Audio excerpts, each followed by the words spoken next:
Today we're out here at the pro-Trump rally in Ventura, California. Never thought I'd be saying those words, but we're here. It looks like quite a few Trump supporters, and on the other side of the road, we have the anti-Trumpers. I'm going to try to interview them. Let's see the difference between the right and the left. Okay, so of course you're a Trump supporter. I am too. Can you tell me what's your favorite thing he's done so far during his candidacy? My favorite thing, there's been so many things. My favorite thing that he's done so far has made his cabinet sign a lifetime ban against foreign lobbying. That was my number one thing against Hillary Clinton. That was a lot of people's number one thing against Hillary Clinton was the foreign lobbying. The global initiative arm of the Clinton Foundation, which is closed actually since she's lost the presidency, ironically, because she can't provide any more foreign favors to foreign governments anymore. That was one of probably my favorite thing that he's done so far, and also the 5-year ban on domestic lobbying or lobbying altogether. Yeah, so we're definitely seeing the swamp being drained through that, and it's definitely aiding America. What's your favorite executive order he's signed so far? Favorite? Well, that was probably my favorite executive order was the ban on lobbying. I also like that he signed an executive order to dissipate. For every new regulation that the federal government puts in place, they have to dismantle 2 previous regulations. So I like that he's deregulating the federal government because it helps the economy out. As we all know, more federal regulations equals less freedom for the people, equals an economic collapse. Businesses can't grow. Obamacare, for instance, was a huge regulation, a huge mandate, a huge tax, and it was forced on the American people, and it's forcing businesses to close. There's 2.2 million small businesses in America right now. 30% of them hire only up to 49 employees because of Obamacare. If they go past 49 employees, it'll bankrupt them because of Obamacare. So just imagine 20% of 2.2 million small businesses hiring 20 to 30 more employees all at once simultaneously once Obamacare gets replaced. So do you like Ted Cruz's alternative plan to Obamacare that he's introduced a couple times? I actually like Rand Paul's alternative plan to Obamacare. Awesome. Can you point out a few of there's plenty, but a few of the hypocrisies of the left? Because I've been to a couple riots and there's tons. But what's your favorite hypocrisy that you see? Favorite hypocrisy of the left is calling us Trump supporters fascists. Because if you wanna look at the basis for it, calling us fascist. If you read one of our writers actually on the NAANS.com wrote about this. If you read The Doctrine of Fascism by Benito Mussolini, it actually shows you that Trump is the antithesis of fascism because he's invoking federalism. And what federalism is, and some people think of the root word federal, they think of big government, but no, that's not true. What federalism is restoring a lot of power to the states and restoring a lot of power to the people and decreasing the regulations that government puts on the states. Of course. So can you tell me about your site, The Red Elephants, if anybody doesn't know? How did it start off? It started off from day one. I saw a lot of people spreading untruths, a lot of fake news, as we like to say. And I decided to fight back, and now we've grown. We have several admins, we have several writers. We have a YouTube channel that's doing quite well. We have 100,000 followers on our Facebook page. We're getting about 10,000 followers every single week on our Facebook page. And we're just helping spread the truth and not fake news. We actually fact check our stories and make sure that we're getting the truth out to the public the mainstream media decides to ignore. So how do you feel about the current immigration reform that is happening under the Trump administration? Many people, primarily liberals, are quite upset about it. What's your opinion on it? Well, that's another hypocrisy by the left, because Obama was called the deporter-in-chief for a reason. Exactly. We have a previous video where we had a couple of liberals even agreeing with me on that. They got a bit confused and pretty much said the same exact thing. So. Well, the thing is, I'll break it down real quick for you. 400,000 illegals deported by Obama in 2013 alone. He's deported more illegal immigrants than all of his predecessors before him. Okay, so there was no outrage about that. There was people being sent home. There was no outrage about when he was doing it.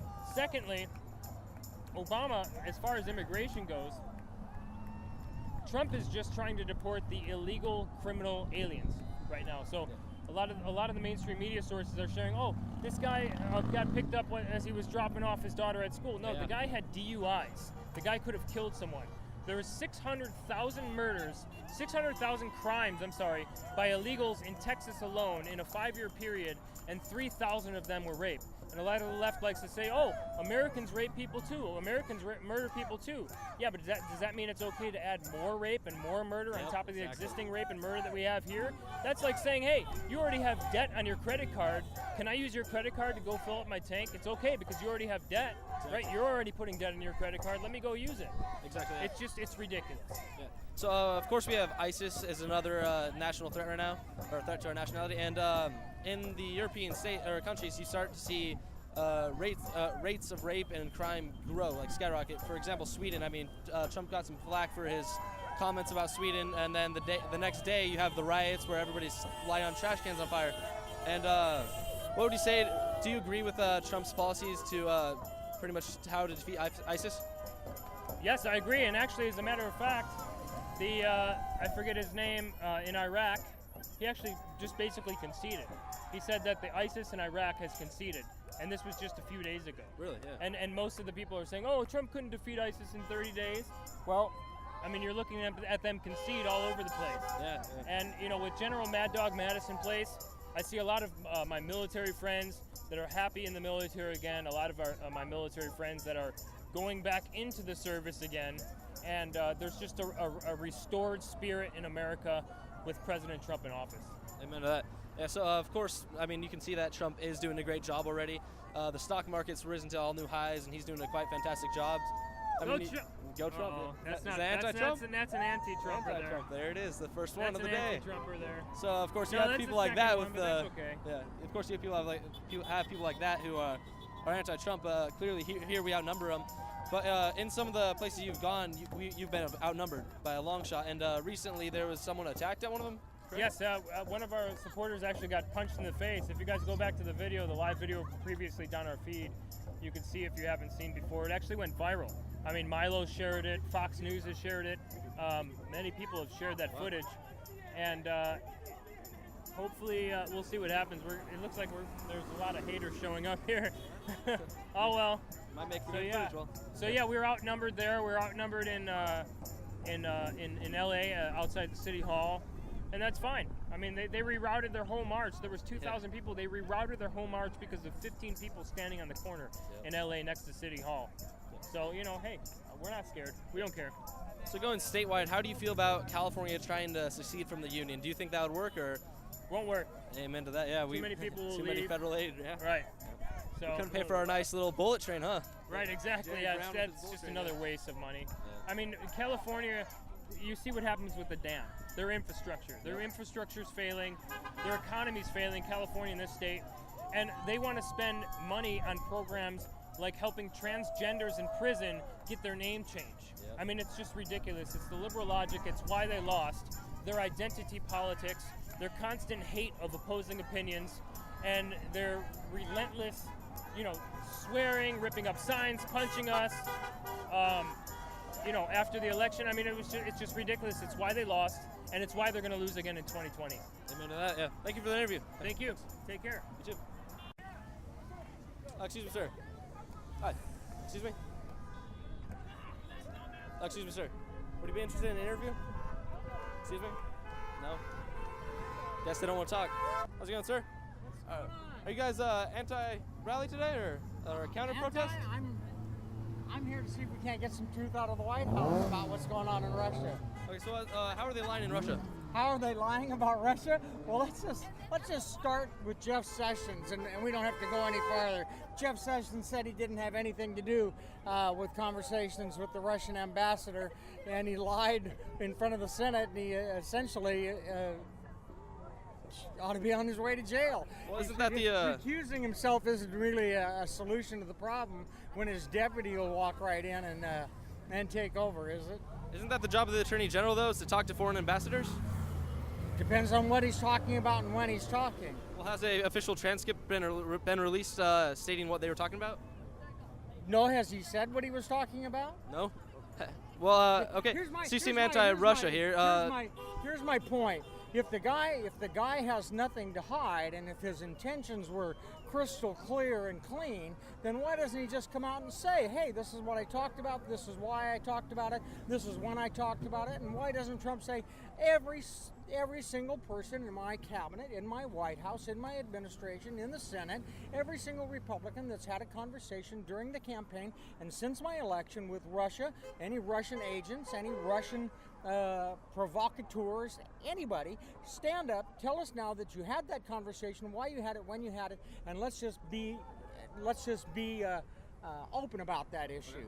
I agree. So should that include Hillary Clinton with her selling 20% of Absolutely. Russia's? I'm not. Yeah, If anybody, if any, I'm telling you, That's a train horn.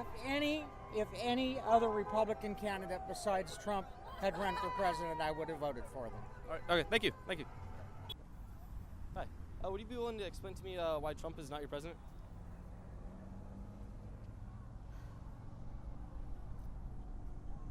No, I don't feel like talking today. All right. Thank you. So can you tell me about the 45 lies that Trump has told more than Hillary? Well, 45 is a term that we use rather than using the T word. So he definitely lies more than Hillary So does. Trump lies more than Hillary. Okay. So Yes. can you give me one lie that he's been telling to the public? His most recent one that I heard is that Obama was tapping his line. Well, that is backed by a federal agency. That He's not. Yes, it is. no, that he has had many requests to do so. I don't think so. I disagree. So one of the lies that I find that Hillary has told is that she'd win for the presidency, and that was just blatantly a lie. So how do you feel about her having that much money in the Clinton Foundation? Now, I mean, you get 20% of her entire campaign was funded by Saudi Arabia and other countries like that. So how do you feel about her taking all that money, and also for her speeches that she gives? Would you not consider that dishonest? No? Okay. Thank you. So we just finished up here at the pro-Trump rally in Ventura, California, my hometown. We talked to a couple of conservatives and we talked to a couple of liberals. I mean, you could clearly tell the difference in this video between the conservatives who are willing to talk about their ideas and why the other side is wrong, opposed to the left, people saying not my president, and they can't even back up their claims, or they just don't want to talk to us. It's kind of annoying because then they call you fascist and they get into all that. So clear difference between the right and the left. I mean, I don't want to hyper-partisanize right now, but that's the sad truth. Thanks for watching.